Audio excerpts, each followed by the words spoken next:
I mean, even the distributor that I have right now, Breaking Glass Pictures. I mean, they are my partners. I mean, they financed the last movie that I made, Sapiosexual, and I'm in constant contact with them. They're wonderful. They're so supportive of me, and they love the fact that I have a strong voice. They love that I'm a female director. They encourage me to write more and produce, and you know I so that exists. Everything that you could possibly ever want or conceive of exists already. You just have to open up to allowing it to come. That's it. Yeah. And and it was the last, what, 4 years. I think the real craziness started in 2019. It was kind of like how, like, when Mercury goes retrograde, they say it's in shadow. Well, I think there was the shadow part of the pandemic that started literally in 2019. It was like around September of 2019 that the shadow started, and you could feel it. You could feel there was something in the air, like something was going to go down. And that this past like 4 years has been such a transformative thing.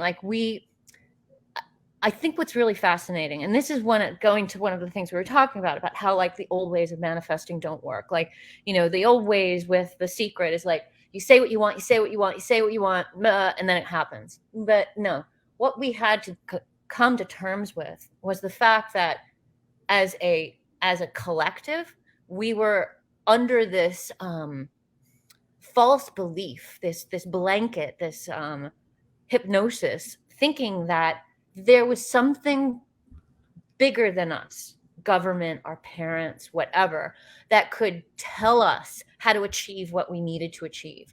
They could say, well, I know what's best for you. I know how you should do this. And they don't say, nobody says you're stupid. It's like when a child, when I was very little, I was 3 years old when I stood in front of the TV and I looked at my parents and I said, when I grow up, I want to be in there with them. And they said, oh, you can't do that. You can't get inside the TV. And I was like, well, yes, I can. And then I was like, okay, well, then you don't ask your parents how you get inside the TV. You just find the way to do it. So, but if I had pursued that line of thought, they would have told me, no, you couldn't get small enough to get inside the TV. The people aren't in the TV, like all these other things. So by looking outside of ourselves, we're giving away all our power, all our inspiration. Like, it's all inside of us. There are different experiences I've had, because I've been into meditation and manifesting and everything else my whole life. My grandmother's sisters. My grandmother died before I was born, and so her sisters took care of me because my parents were really young. They were 17 and 19 when they had me. They're still together.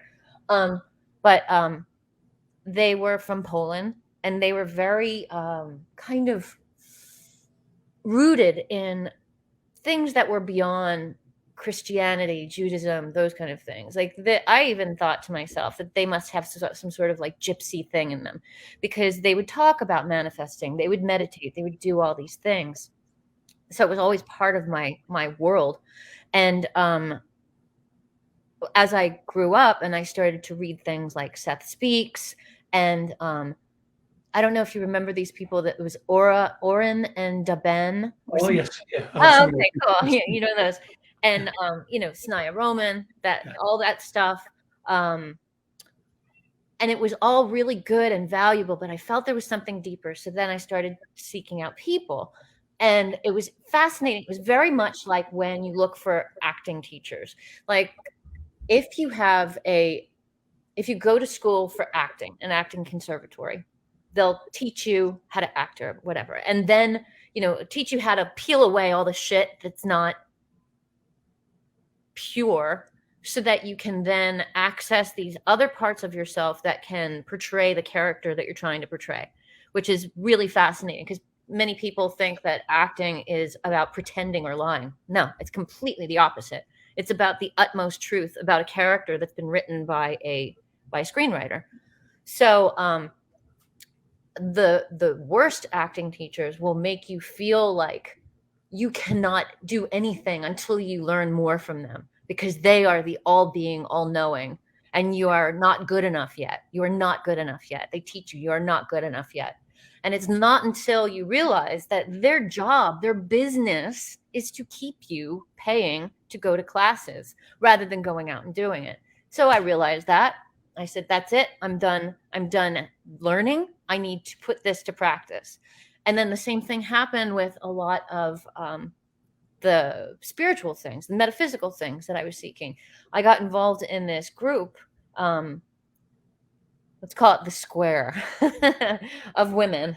And there was a woman who was the one who was in control of it, and she's trying to like mentor all these other people. And what I found was that very quickly, with somebody being in control, it was about how if I did not, it became very culty. If I did not abide by what this woman was telling me I should do with my life, then I didn't deserve to be part of the group. And it was so strange. It was so creepy. Then I thought, well, this is the turning point, though. This is exactly what I need right now, because I need to know that only in my heart do I know what is right for me. Only by listening to my own personal guides, my connection with source, do I know what's right. And I left. I just left. And it made her crazy.